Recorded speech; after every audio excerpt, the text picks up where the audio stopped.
Hello everyone, मैं रोशन sir आपका स्वागत करता हूं हमारे यूट्यूब चैनल पर। आज हम लोग 6 सेमेस्टर स्टूडेंट के लिए मशीन डिजाइन में फ्लेंज कपलिंग के न्यूमेरिकल्स को लेके आए हैं। आपको याद होगा कि प्रीवियस लेक्चर में हम लोग फ्लेंज कपलिंग के डिजाइन प्रोसीड्योर के बारे में पढ़े थे। आपको बताए थे कि ये यूनिट बड़ा ही इंपॉर्टेंट है जिसमें हम लोग शाफ्ट का डिजाइन करते हैं, की का डिजाइन करते हैं और कपलिंग का डिजाइन करते हैं। तो जो भी बच्चा मेरे कपलिंग का, शाफ्ट का या की का लेक्चर नहीं देखे वो सबसे पहला आप मेरे प्रीवियस लेक्चर को देख लेंगे। तो आज के सेशन में एक फ्लेंज कपलिंग का न्यूमेरिकल्स लेते हैं और फ्लेंज कपलिंग में भी आज हम लोग प्रोटेक्टेड टाइप फ्लेंज कपलिंग का न्यूमेरिकल्स लेंगे और ज्यादा से ज्यादा न्यूमेरिकल्स आप अपने बुक के एग्जांपल एक्सरसाइज से प्रैक्टिस करेंगे। ठीक है, तो चलिए स्टार्ट करते हैं एक छोटे से न्यूमेरिकल के साथ। कि डिजाइन एक cast iron protected type flange coupling. देखिए, नाम आपको क्वेश्चन में जरूर दे दिया रहेगा कि हमको किस मटेरियल का डिजाइन करना है। मान लीजिए आपको कपलिंग बनाना है, फ्लेंज कपलिंग बनाना है, तो किस मटेरियल का। देखिए, बता दिया है कि आपको प्रोटेक्टेड टाइप बनाना है और किसका बनाना है, तो फ्लेंज कपलिंग का बनाना है। कुछ कुछ बात आपको क्वेश्चन में ही क्लियर रहेगा कि प्रोटेक्टेड टाइप फ्लेंज कपलिंग का आपको डिजाइन करना है। डिजाइन का यहां पर क्या मतलब हो रहा है कि आप अगर उस मटेरियल मतलब वो फ्लेंज कपलिंग का जो डायमेंशन है, अगर उस डायमेंशन को उस लोड और स्ट्रेसेस के रिस्पेक्ट में आप निकाल देते हैं तो वो आपका डिजाइन हो जाता है। और उसको अगर आप चेक कर लेते हैं कि क्या वह जो डायमेंशन आया है वो सारे लोड और स्ट्रेसेस को सेटिस्फाइड करता है कि नहीं करता है। अगर करता है तो मेरा डायमेंशन करेक्ट है। तो design a cast iron protected type flange coupling to transmit 15 kilowatt power.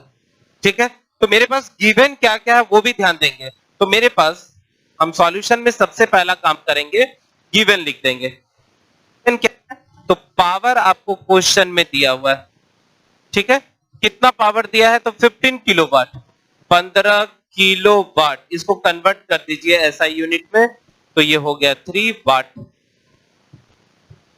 चलिए आगे बढ़ते हैं। और जिस इंजन में भी लगा है, जिस मोटर में भी लगा, उसका आरपीएम कितना है, तो एन, स्पीड इसका दे दिया हुआ है 900 आरपीएम। ठीक है, from electric motor to a compressor, एक इलेक्ट्रिकल मोटर और कंप्रेसर के साथ लगा हुआ है। The service factor may be assumed as 35। Service factor आपको क्वेश्चन में दे दिया 1.35। सर्विस फैक्टर का मतलब है कि जिस पर हम लोग काम करेंगे।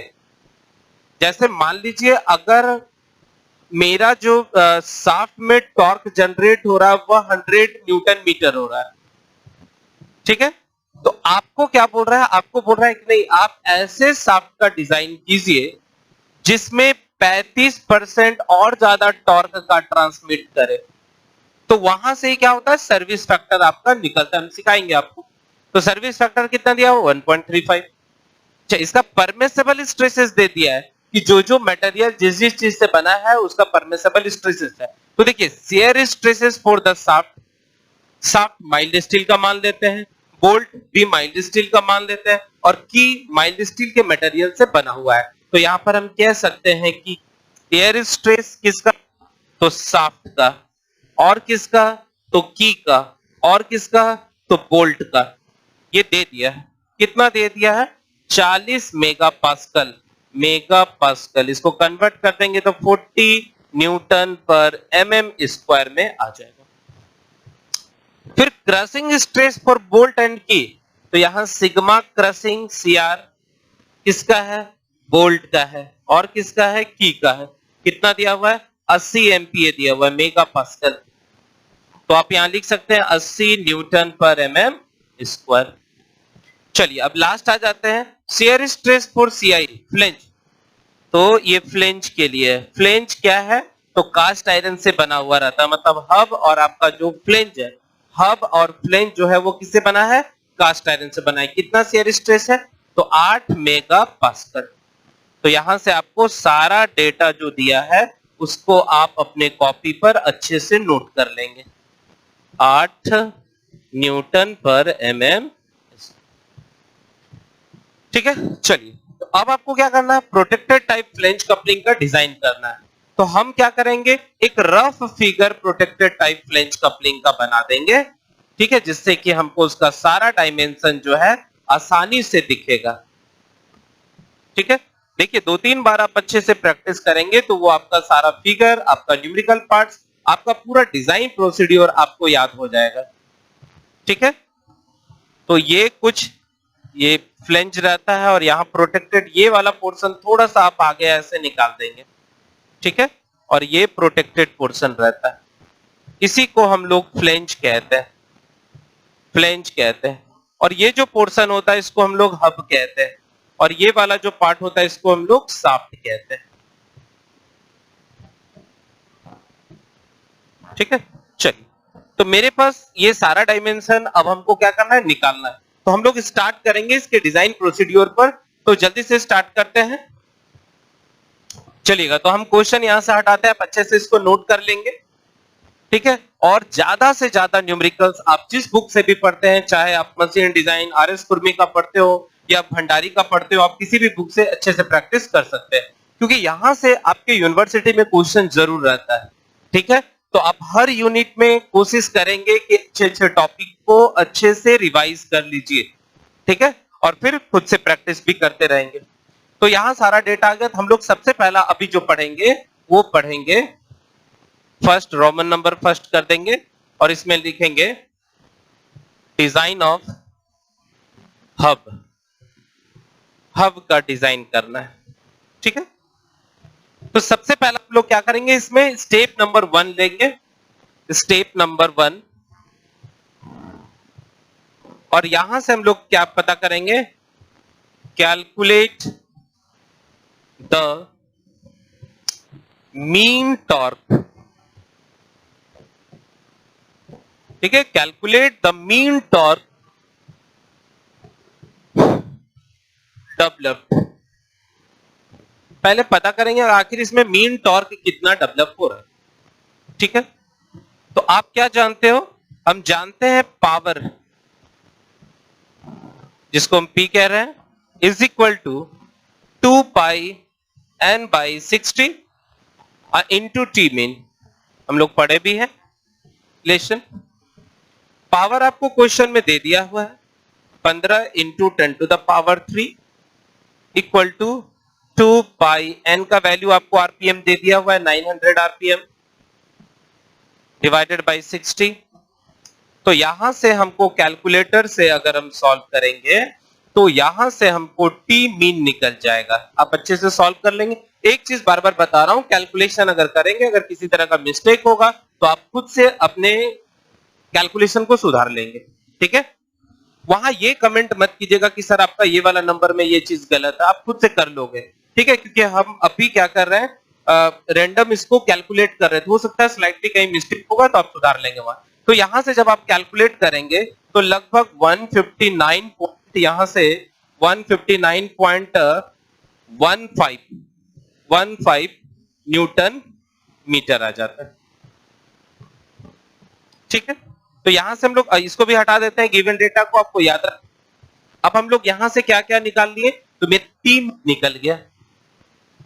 ठीक है, मीन निकल गया, इसको आप ऐसे करके घेर देंगे। अब यहां से काम का बात स्टार्ट हो रहा है। कह रहा है क्वेश्चन में कि आपको एक फ्लैंज कपलिंग का डिजाइन करना है जिसमें जो टॉर्क जनरेट होगा, मतलब जिस शाफ्ट में टॉर्क जनरेट होगा, उसमें जो टॉर्क जनरेट होगा उससे 35% ज्यादा टॉर्क को एज्यूम करके डायमेंशन निकालना है। जैसे एग्जांपल के तौर पर आपको इस टॉर्क से काम नहीं करना है, जहां भी सर्विस फैक्टर दिया रहेगा, ध्यान से सुनेंगे न्यूमेरिकल्स में, जहां भी सर्विस फैक्टर दिया रहेगा या ऐसा क्वेश्चन में लिखा रहेगा कि आपको एक शाफ्ट का डिजाइन करना है, एक आपको फ्लैंज का डिजाइन करना है जिसमें उसमें जो टॉर्क जनरेट होगा वो 25% ज्यादा होगा मीन टॉर्क का, या 35% ज्यादा होगा मीन टॉर्क का, तो समझ जाना है कि मीन टॉर्क पर डिजाइन नहीं होगा, हमको सर्विस फैक्टर का सहारा लेना पड़ेगा। तो यहां से हम क्या करेंगे, टी मैक्स निकालना है।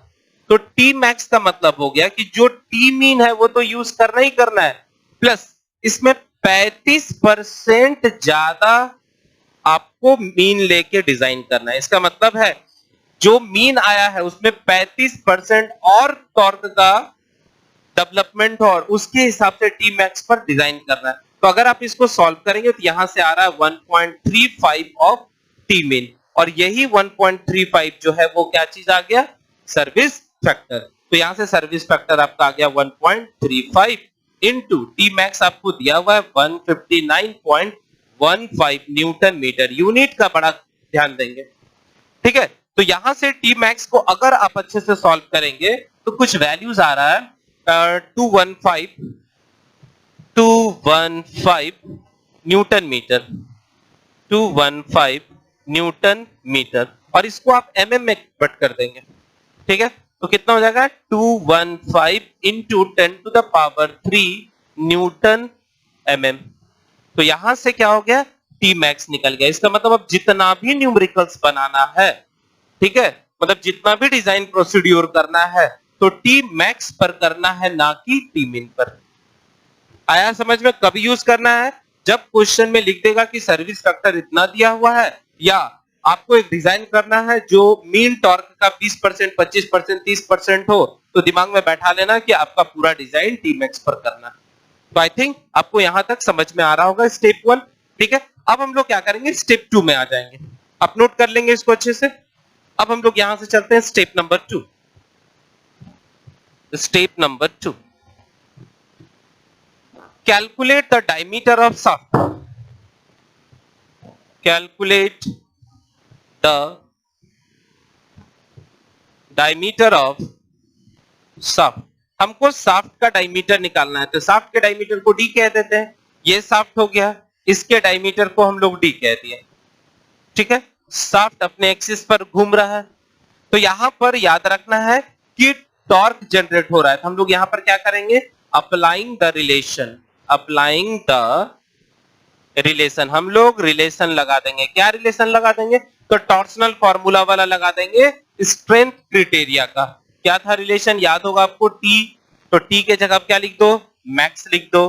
कितना बाबू, तो π/16 टाउ इंटू डी का पावर 3। ये किसके लिए निकाल रहे हैं, शाफ्ट के लिए निकाल रहे हैं।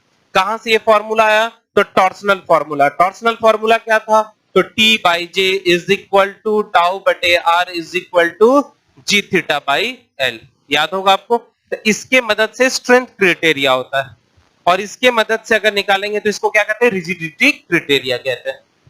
तो टी मैक्स आपको क्वेश्चन में आया है 215 गुना 10⁵, 215 गुना 10⁻³ is equal to π/16 into tau. Shaft का वैल्यू दिया हुआ है क्वेश्चन में 40 था, देख लेंगे आप, 40 एम्पियर था।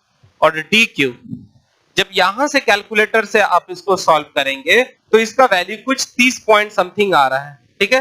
तो ऑन सॉल्विंग यहां से ध्यान देंगे बाबू कि जब हम इसको सॉल्व करेंगे तो डी का जो वैल्यू है वह 30 पॉइंट, यहां से आप अगर आप सॉल्व करेंगे तो 30.18 के आसपास आता है, 18 mm के आसपास आता है।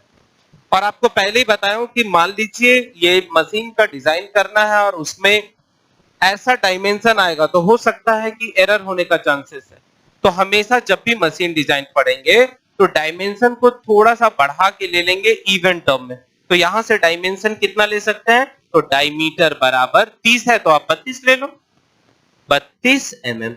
तो मेरे लिए शाफ्ट का जो डायमेंशन हो गया वो कितना हो गया, डायमीटर 32 mm हो गया। तो स्टेप 1 क्लियर हो चुका है, स्टेप 2 क्लियर हो गया, सॉरी स्टेप 1 हो गया है, स्टेप 2 हो गया। अब हम लोग स्टेप 3 में चलिए तो इसको हटा देते हैं और अब हम लोग स्टेप नंबर 3 में चलते हैं। देखिए अगर आपका डिजाइन प्रोसीड्यूर जो प्रीवियस लेक्चर लिए हैं वो क्लियर है तो इसमें जरा भी आपको प्रॉब्लम नहीं होने वाला है। बस उस लेक्चर को ध्यान से सुनते रहिए, बार बार सुनिए और न्यूमेरिकल का प्रैक्टिस कीजिए। चलिए अब हम लोग यहां से क्या करेंगे, स्टेप नंबर 3 में आ जाएंगे। स्टेप नंबर 3 में क्या है, तो internal diameter of hub. Internal मतलब calculate the internal diameter of hub, calculate the internal diameter of hub. Hub का इंटरनल डायमीटर निकालना, ठीक है। ये तो इसका राइट साइड का है, अगर आप लेफ्ट साइड लेंगे तो आप ध्यान दीजिएगा,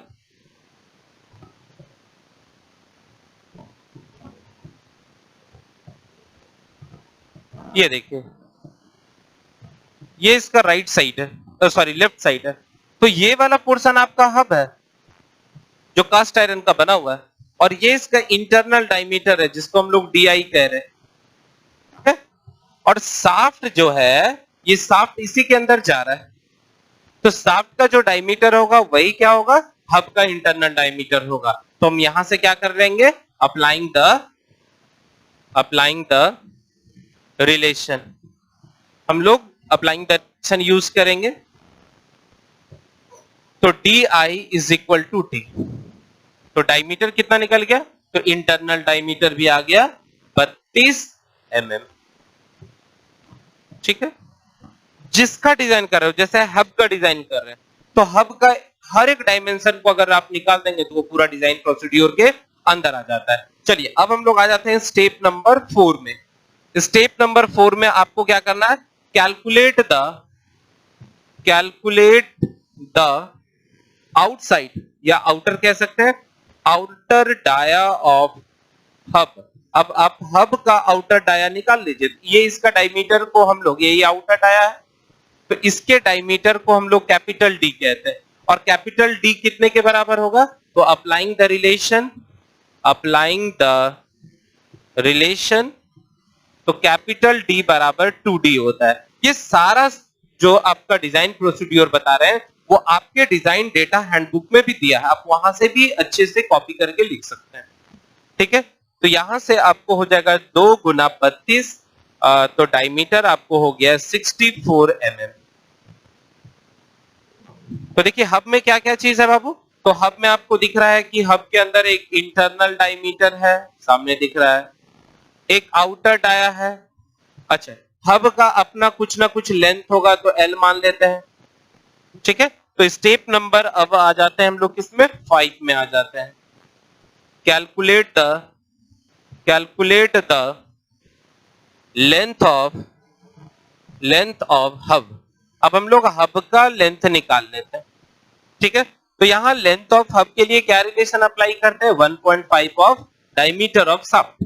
जब आप इसको यहां से सॉल्व करेंगे तो 1.5 गुना 32 इज इक्वल टू 48 mm। ठीक है, तो यहां से आपको लेंथ जो है कितना निकल जाएगा, 48 mm। तो इसको भी घेर देंगे, जो जो डायमेंशन आपका निकलते जाएगा उसको आप घेर देंगे, जिससे कि आसानी से आपके टीचर इसको इस कर सकते हैं। क्लियर हो रहा है। अब हम लोग पांचवा और आखिरी स्टेप आते हैं इसके डिजाइन प्रोसीड्यूर में, जहां पर हमको क्या करना है, बहुत सारा इंपेरिकल फॉर्मूला यूज किए। तो अगर आप इंपेरिकल रिलेशन यूज करेंगे तो उसको क्या करेंगे, चेक करेंगे कि क्या ये रिलेशन सही था कि नहीं था। ठीक है, तो अब हम लोग क्या करेंगे, स्टेप नंबर 6 में आ जाते हैं। स्टेप नंबर 6, बहुत सारा इंपेरिकल फॉर्मूला है, तो चेक करेंगे कि क्या ये इंपेरिकल फॉर्मूला के रेस्पेक्ट में मेरा स्ट्रेसेस सही है कि नहीं है। तो यहां से हम लोग चेक करेंगे, calculate the shear stress induced in hub। अब हम लोग चेक करेंगे कि हब में shear stress कितना इंड्यूस्ड हो रहा है। ठीक है, तो यहां से हम रिलेशन लगा देंगे, अप्लाइंग द रिलेशन। ठीक है, चलिएगा अब जरा सा ध्यान देंगे बात पर। देखिए हब में जो ये डायमेंशन आया उसके कारण मेरा जो शेयर स्ट्रेसेस है वो सही है कि नहीं, तो उसके लिए हम लोग क्या कर सकते हैं, यहां से रिलेशन, तो applying the relation T max कर देंगे, इज इक्वल टू, चूंकि टॉर्सन का बात हो रहा है तो इसका हम लोग क्या करेंगे, टॉर्सनल क्राइटेरिया से पता करेंगे, तो पाई बटे 16। अब देखिए सिर्फ इसके बारे सोचिए, ये हब के बारे में, तो इसका मोमेंट ऑफ इनर्शिया है कहां से, तो torsion formula T by J is equal to tau बटे आर, बस इसके दिमाग में लगाइए। तो यहां से ये हो जाएगा D का power 4 minus internal diameter DI है, तो डायमीटर ऑफ शाफ्ट के बराबर है तो D लिख दिए, और डिवाइडेड बाय सेंटर से एक्सट्रीम फाइबर का दूरी, तो ये हो जाएगा D बाई 2, तो यहां से 32 से कट के यस D, और इनटू यहां पर टाउ कैलकुलेट लिख देंगे। किसका? हब का। एक बार हम रिपीट करते हैं, अगर आपको नहीं समझ में आ रहा है तो दोबारा हम समझाते हैं, ठीक है? देखिए, थोड़ा थोड़ा आपको ध्यान देना होगा कि किस तरह का स्ट्रेसेस हो रहा है, साथ ही साथ क्या उसका फॉर्मूला क्या क्या है। जैसे आपको क्या बोला हूं, सिर्फ हब के बारे में सोचिए। ये हब, ये हो, हब को हम क्या किए? बाहर निकाल दिए। ये देखिए आपके पास ये हब बाहर निकाल दिए, ओके। अब ये इसका डायमीटर है और ये इंटरनल डायमीटर है, जो किसके बराबर? अब शाफ्ट के बराबर है। तो चूंकि ये भी अपने एक्सिस पर रोटेट कर रहा है, इसलिए इसका क्या होगा? पोलर मोमेंट ऑफ इनर्शिया कितना? तो पाई बटे 32 कैपिटल डी का पावर 4 डी का पावर 4, ठीक है? ये आप पढ़े थे। और सेंटर से एक्सट्रीम फाइबर के दूरी को हम लोग y कहते हैं, तो y कितना हो जाएगा? तो कैपिटल डी बाई 2।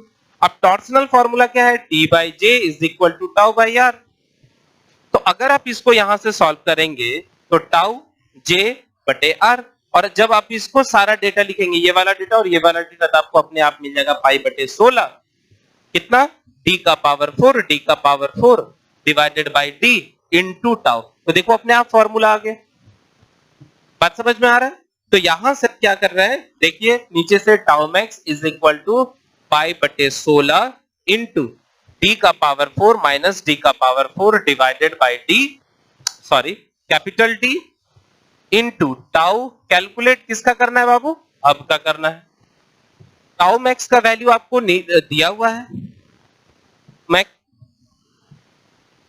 यहां से आप सारा सॉल्व कर लो। 16 D divided by pi D का पावर 4 माइनस डी का power 4 is equal to tau. Calculate किसके लिए कैलकुलेट कर रहे हो?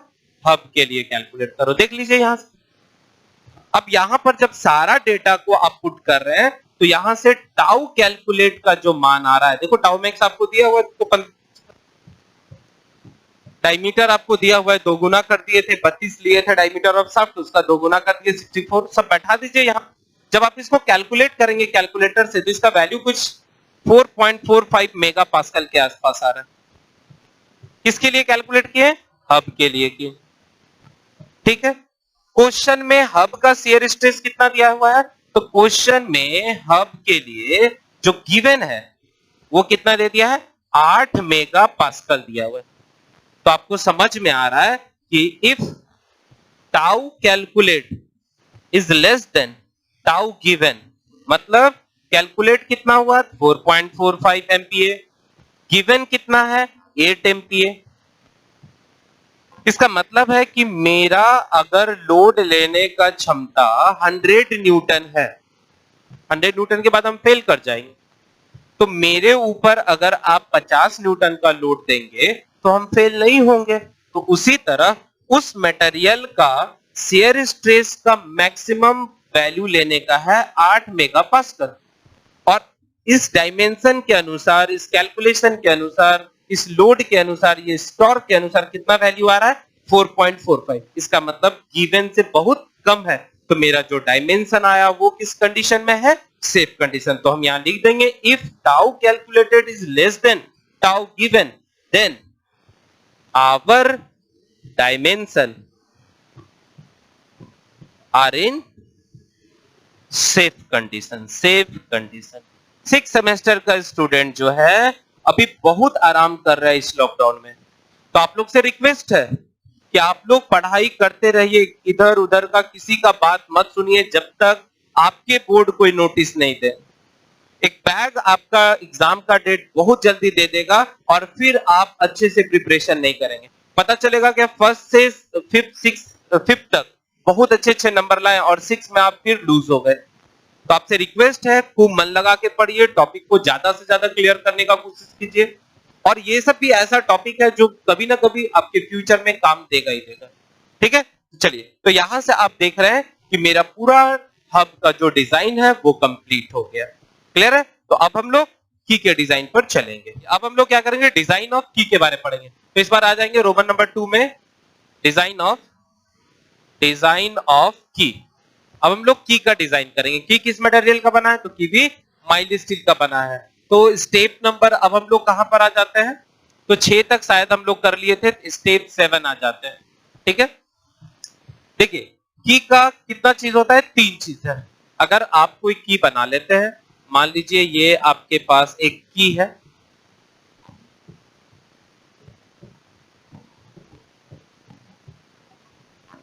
ठीक है, ये एक की ले लेते हैं।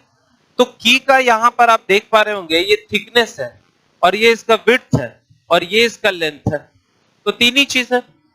तो इसका भी डिजाइन प्रोसीड्यूर कितना जाएगा? 3 जाएगा। तो सबसे पहला क्या करेंगे कि हम लोग इसके विड्थ को या इसके थिकनेस को पता करेंगे। कहां से कर सकते हैं? तो डायरेक्ट आप डिजाइन डेटा हैंडबुक से कर सकते हैं। तो हम लोग यहां पर क्या करेंगे? Corresponding to diameter of shaft, diameter of shaft, हम लोग शाफ्ट के डायमीटर के रिस्पेक्ट में हम लोग डिजाइन डेटा हैंडबुक में चले जाएंगे। तो डिजाइन डेटा हैंडबुक में अगर आप जाएंगे तो आपके डिजाइन डेटा हैंडबुक पे जो आप अरुण कुमार का यूज करते हैं, उसमें पेज नंबर 42 में आप जाएंगे तो वहां डायमीटर आप चेक कर लो। तो आपका डायमीटर कितना आया है? 32 mm आया। तो इस कॉरेस्पॉन्डिंग में देखिए वहां पर एक टेबल है, और टेबल में वहां विड्थ है और थिकनेस लिखा हुआ है। तो एक चीज आपको पहले बताया था नोट करके कि क्वेश्चन में देख लो कि अगर आपका क्रशिंग स्ट्रेस जो मान है वह 2 गुना शियर स्ट्रेस का है, तो वहां पर आप स्क्वायर की का यूज करेंगे। रिपीट कर रहा हूं, अगर आपके पास क्रशिंग स्ट्रेस का मान 2 गुना है शियर स्ट्रेस से, तो वहां जो की यूज करेंगे वो कैसा करेंगे? स्क्वायर की यूज करेंगे। तो उसका विड्थ और थिकनेस क्या होगा? बराबर होगा। तो डायमीटर कितना दे दिया? 32 mm दे दिया। तो इसके कॉरेस्पॉन्डिंग में पेज नंबर 42 में चलेंगे तो वहां पर विड्थ आपको दिख जाएगा 12 mm, देख लीजिएगा। और वहीं पर जब स्क्वायर की है तो वहां पर थिकनेस भी कितना हो जाएगा? 12 mm। और लिख देंगे here sigma CR is equal to 2 times of shear stress. तो विड्थ निकल गया, थिकनेस निकल गया। क्लियर एकदम है? तो यहां से स्टेप नंबर आपका जो है 7 हो गया। अब हम लोग क्या करेंगे? स्टेप नंबर 8 में आ जाते हैं। ठीक है, स्टेप नंबर 8 में आ जाएंगे। अच्छा, लेंथ ऑफ, पहले लेंथ भी निकाल लीजिए। तो लेंथ ऑफ की, लेंथ ऑफ की को कैपिटल L कह दो। और लेंथ ऑफ की किसके बराबर है? तो लेंथ ऑफ की लेंथ ऑफ हब के बराबर है। कितना है? तो 1.5 टाइम्स ऑफ डायमीटर। कितना वैल्यू हो जाएगा? तो 48 mm हो जाएगा। तो तीनों निकल गया। अब जब ये तीनों इंपेरिकल से निकला है तो अब हम लोग क्या करेंगे? इसको चेक करेंगे। तो स्टेप नंबर 9 में आ जाएंगे और पता करेंगे चेक द। देखिए पूरा की का डिजाइन इसमें से आपको क्लियर हो जाएगा। आपको पूरा टाइप बता दिया। अगर आपको कराना है तो आप इस स्टेप को, सिर्फ इतने स्टेप को पूरे की का डिजाइन कर सकते हैं। तो चेक द इंड्यूस्ड शियर इस इन की। अब हम लोग की में शियर स्ट्रेस इंड्यूस्ड पता करेंगे। तो देखिए क्या बताया कि आपके पास ये शाफ्ट है, ये देखिए ऐसा करके आपके पास शाफ्ट है।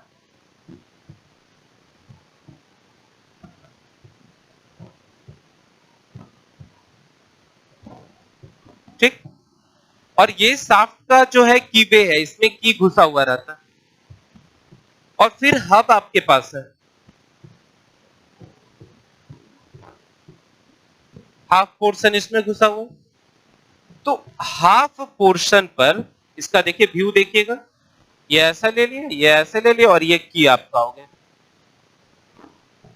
तो हाफ शाफ्ट में हाफ पोर्शन हब के की वे में है। तो एक फोर्स टेंजेंशियल इधर लग रहा है, एक फोर्स आपका इधर लग रहा है। तो हो सकता है इसके कारण शियर स्ट्रेस डेवलप हो, और जो शियर स्ट्रेस डेवलप होगा कुछ ऐसा फॉर्मेट का होगा। ठीक,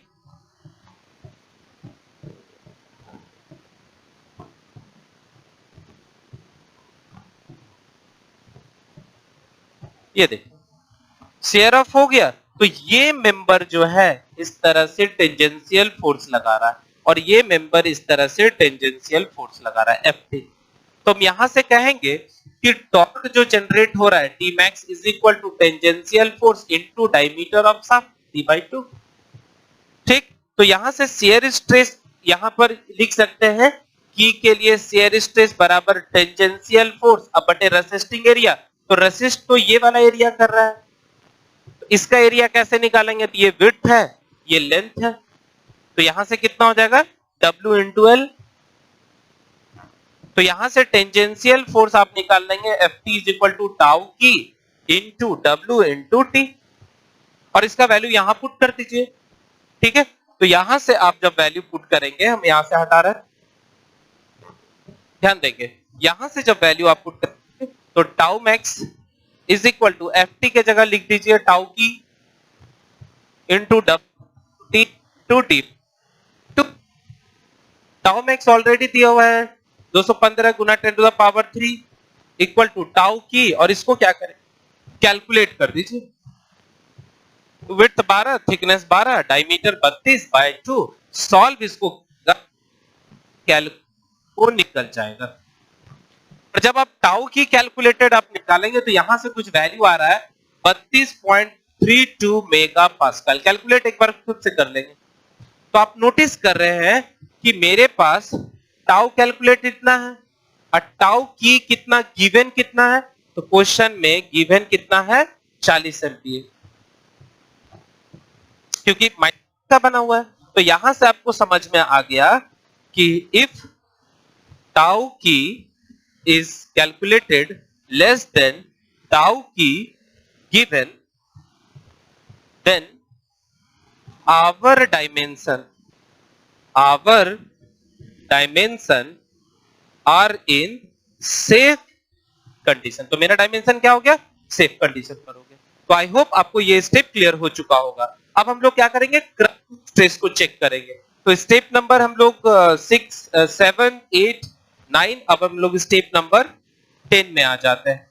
चेक द और नेक्स्ट जो डिजाइन प्रोसीड्यूर है वो कंटिन्यू करेंगे नेक्स्ट लेक्चर में। तो आप लोग पूरे लेक्चर में बने रहेंगे साथ में।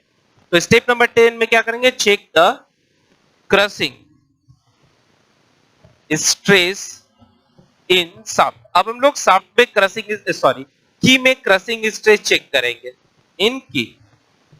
तो देखिए क्या होता है, कभी कभी जब शाफ्ट और हब और की जो है एक साथ असेंबल रहता है, तो कुछ पोर्शन, जैसे मान लीजिए ये आपका की है, तो की में यहां पर इस पोर्शन पर आपको फोर्स लग रहा है, क्रशिंग फोर्स, और इधर से भी फोर्स लग रहा है, ये देखिए ऐसे करके इस सेक्शन पर। तो ये जो की है इसका कुछ डायमेंशन जो ऐसे था, जरा यहां पर ध्यान दीजिएगा तो आराम से क्लियर हो जाएगा आपको। ये देखिए इसका कुछ पोर्शन ऐसे देगा ड्यू टू क्रशिंग के कारण। तो यहां से हम लोग फिर पता करेंगे कि टी मैक्स बराबर क्रशिंग फोर्स, एफसी लिख देता हूं, क्रशिंग फोर्स अगुना डायमीटर बटे 2। अब क्रशिंग फोर्स कैसे निकलेगा? क्रशिंग स्ट्रेस बराबर होता है क्रशिंग फोर्स बटे क्रशिंग एरिया या रेसिस्टिंग एरिया। तो रेसिस्ट कौन सा एरिया कर रहा है? तो रेसिस्ट ये वाला, देखिए ये फोर्स, ये इधर वाला। तो थिकनेस है टी, तो आधा पोर्शन इधर का ले लेते हैं, तो ये क्या हो जाएगा T/2 इंटू पूरे लेंथ को ले लेते हैं। ठीक, तो एरिया निकल गया इंटू क्या तो यहां से आप क्या करोगे? एफसी निकाल लो। तो एफसी बराबर क्या हो जाएगा? Sigma C into T/2 into L. बस फिगर देखिए कि कहां किस एरिया पर फोर्स लग रहा है और उसी एरिया पर आप स्ट्रेस निकाल लो।